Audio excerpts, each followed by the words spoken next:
Next to interject and make his interventions would be our Senate President, Sherwin Gatchalian. He is recognized. You have 2 minutes, sir. You may proceed when you're ready. Maraming salamat, Mr. Presiding Officer. Tama po ba, Director Matibag, na after 1 year and 8 months, wala pang nakikitang NBI na nakontratang papatay?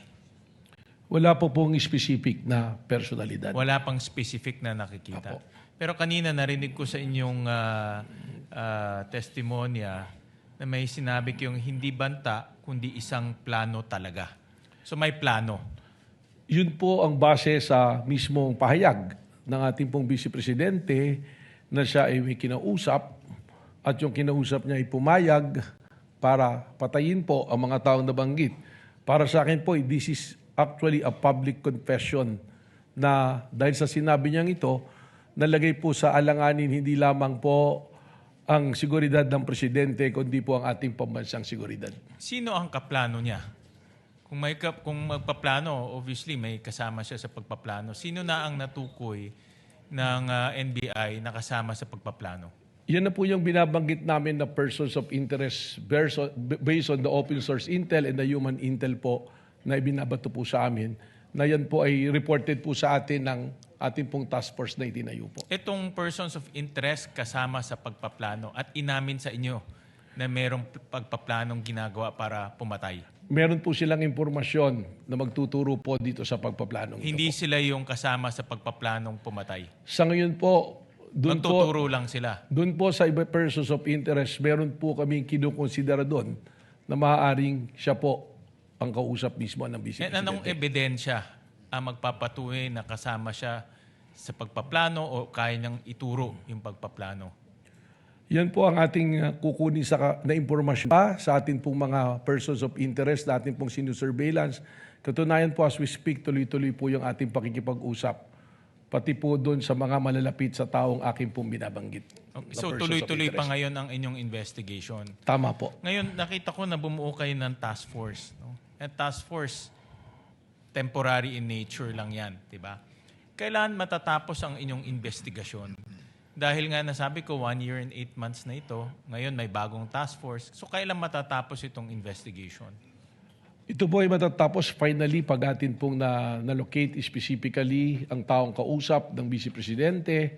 At ito naman pong task force, bukod po sa seguridad ng Presidente, we are also guarding po na walang gulo, na yung pong mga destabilization ay atin din pong mabantayan. Pero kailan matatapos yung investigation para matukoy kung sino yung nakontrata? Only in the time po na atin pong matukoy na finally yung ating pong Kailan tao. ngayon? Do you have a time frame?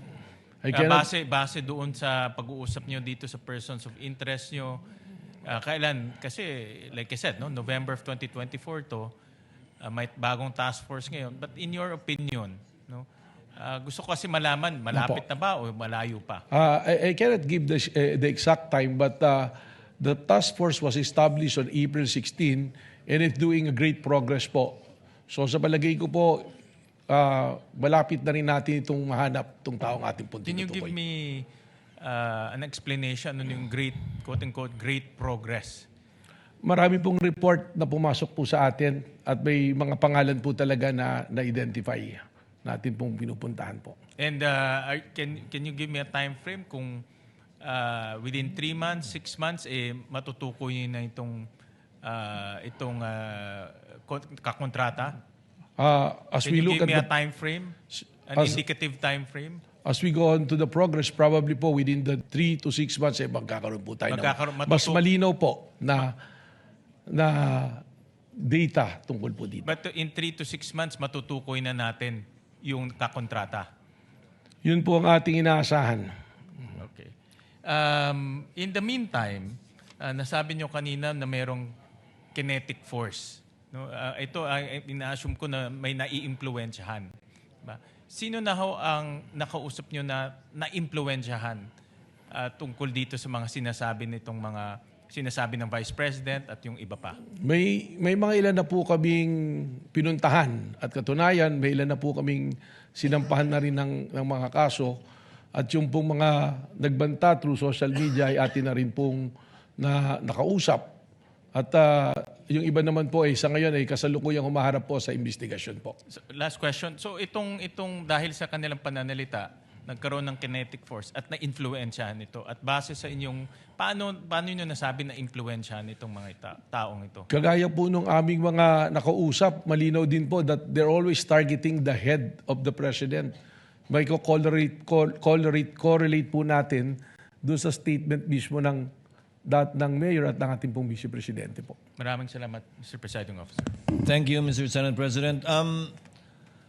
Will Senator Judge Allen make an interjection or will he make a manifestation regarding another matter? Then the presiding officer will first recognize Senator Judge Aquino for his interjections and interventions. You may proceed, sir, when you're ready. You have 2 minutes. Thank you, Mr. Presiding Officer. Very quickly lang, Director Matibag.